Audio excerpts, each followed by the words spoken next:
नमस्कार दोस्तों, मैं ऑर्गेनिक केमिस्ट्री के बायोमॉलिक्यूलर यानी जैव अणु पाठ के सेक्शन 2 में आप सभी लोगों का बहुत बहुत स्वागत।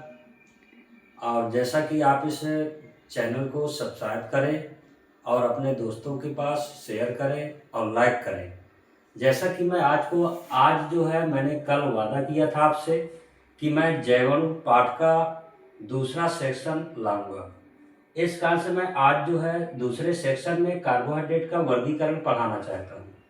तो सबसे पहले आप कार्बोहाइड्रेट का जब वर्गीकरण पढ़ेंगे तो मैंने अभी कल आपको बताया था कि कार्बोहाइड्रेट का जो परीक्षण होता है वो मालिश परीक्षण कहलाता है।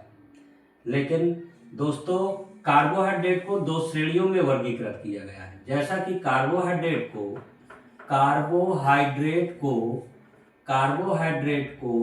दो श्रेणियों में वर्गीकृत किया गया है। दो श्रेणियों में वर्गीकृत किया गया है। दो श्रेणियों में वर्गीकृत किया गया है। वर्गीकृत किया गया है। वर्गीकृत किया गया है। यानी पहले नंबर में हम जो है इसको बांटते हैं शर्करा में। शर्करा में, जैसा कि इसको इंग्लिश में हम कहते हैं क्या दोस्तों, शुगर कहते हैं अंग्रेजी में से, शुगर। और इसके बाद इसी को मैं बांट देता हूं दूसरे वर्ग में, यानी पॉलीसैकेराइड। पॉलीसैकेराइड में बांट देते हैं इसको। पॉलीसैकेराइड अर्थात इसी के अंतर्गत जो है अशर्कराएं आती हैं। अशर्कराएं आती हैं अर्थात जिनको हम कहेंगे नॉन शुगर कहेंगे, जिसे हम नॉन शुगर कहेंगे। जैसा कि सबसे पहले मैं शर्करा की परिभाषा बताऊंगा आपको। शर्करा की परिभाषा बताऊंगा, यानी शर्करा कहते किसे हैं। तो सबसे पहले आप शर्करा हेडिंग डालेंगे और शुगर लिखेंगे अंग्रेजी में से। अच्छा, शर्करा होती कैसी है, तो आपको ध्यान देना है कि ऐसे कार्बोहाइड्रेट, इसकी परिभाषा लिखेंगे तो ऐसे कार्बोहाइड्रेट जो रंगहीन होते हैं, जो रंगहीन होते हैं और क्रिस्टलीय रहते हैं, यानी क्रिस्टलीय व स्वाद में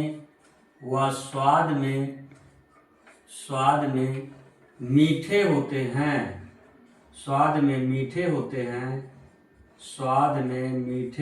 हैं, उन्हें शर्करा कहते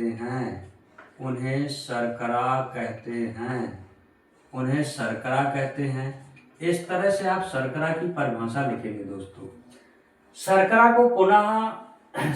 को पुनः जो है दो वर्गों में विभाजित किया गया है। शर्करा को पुनः दो वर्गों में विभाजित किया गया है। शर्करा को पुनः दो वर्गों में विभाजित किया गया है। दो वर्गों में विभाजित किया गया है। जैसा कि पहला नंबर है शर्करा का, विभाजित किया गया है। तो कहेंगे पहला नंबर है इसका क्या, तो पहले नंबर में आप याद रखेंगे, इसे कहते हैं हम मोनोसैकेराइड। क्या कहते हैं? मोनोसैकेराइड कहते हैं, या इसी का अभी एक और नाम है मोनो, या करके मैं लिख सकता हूँ, इसी को या करके लिख सकता हूँ मोनोसैकेरोसिस लिख सकता हूँ। इसी को मैं मोनोसैकेरोसिस लिख सकता हूँ। इस तरह से इसको पहले हम मोनोसैकेराइड या मोनोसैकेरोसिस लिख सकते हैं इसी को। अच्छा, इसकी यदि परिभाषा लिखी जाए तो ऐसा कार्बोहाइड्रेट हम लिखेंगे, या ऐसी शर्करा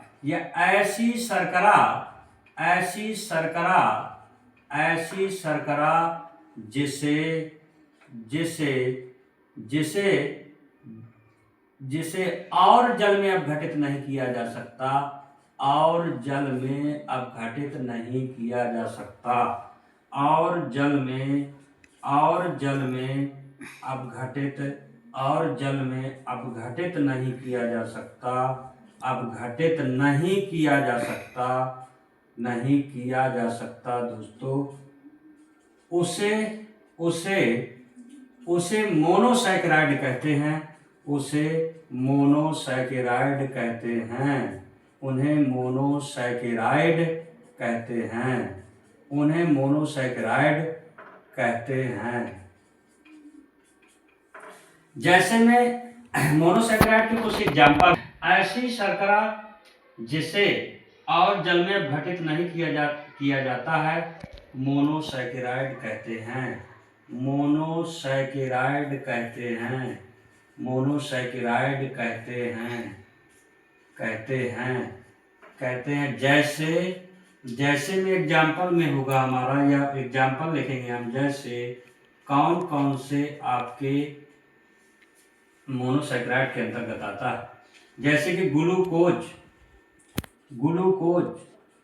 अच्छा ग्लूकोज का सूत्र होता है C6H12O6। इसके बाद आपका आएगा ग्लूकोज के बाद फ्रक्टोज आएगा, और फ्रक्टोज का सूत्र होता है C6 यानी C6H12O6 होगा। इसके बाद आएगा गैलेक्टोस, और इसका जो सूत्र होगा वो भी होगा, यानी उसका भी सूत्र C6H12O6 होगा। इसके बाद आएगा मैनोस, ये सभी मोनोसैकेराइड कहलाते हैं। इसका भी सूत्र होगा यही, यानी C6H12O6। इस प्रकार से ये सभी मोनोसैकेराइड होते हैं, यानी ये ऐसी शर्करा होती हैं जिसे और जल में अपघटित नहीं किया जा सकता, और मोनोसैकेराइड कहते हैं, अर्थात इनको जो है तोड़ा नहीं जा सकता है, ये सभी मोनोसैकेराइड कहलाती हैं। इसके बाद मैं आपको इसके आगे डाइसैकेराइड बताऊंगा। शर्करा, अब मोनोसैकेराइड आपको बताएंगे। पहले नंबर में आपका मोनोसैकेराइड था, इसके बाद शर्करा को दो भागों में बांटा गया था, मोनोसैकेराइड, और दूसरा है आपका ओलिगोसैकेराइड। तो इसकी परिभाषा लिखेंगे आप, ऐसी शर्करा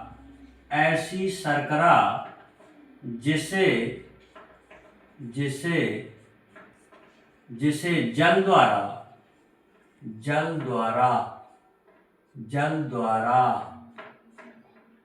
दो से अधिक जल द्वारा, यानी एक से अधिक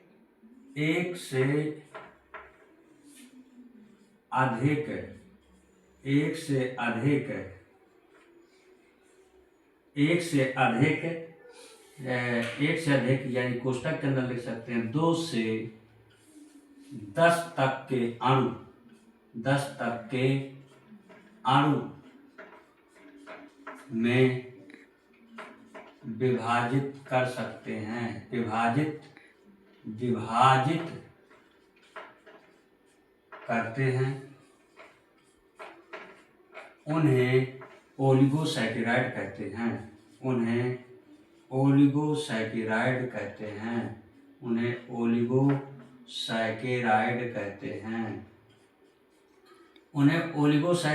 कहते हैं।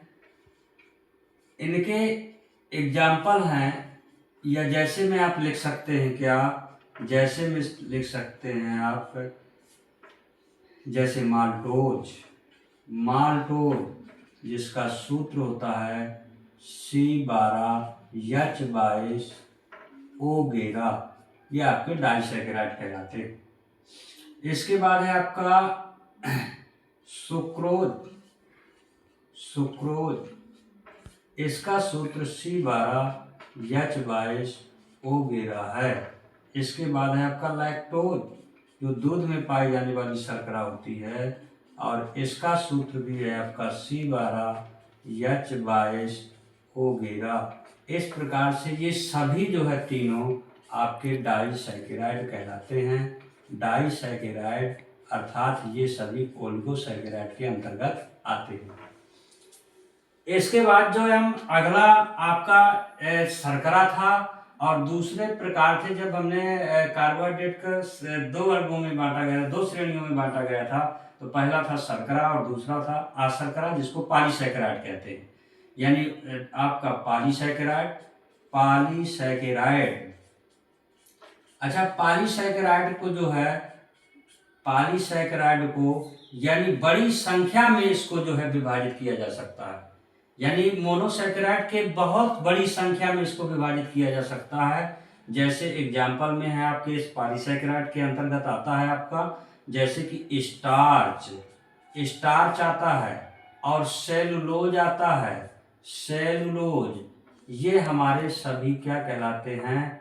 काइटिन। ये हमारे सभी क्या कहलाते हैं? तो ध्यान देना है आपको, पॉलीसैकेराइड कहलाते हैं। और ये कैसे होते हैं? ये हमारे आपके आकृष्टलीय होते हैं, आकृष्टलीय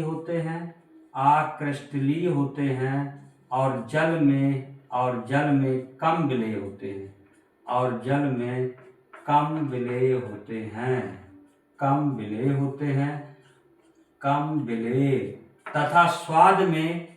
तथा स्वाद में मीठे नहीं होते,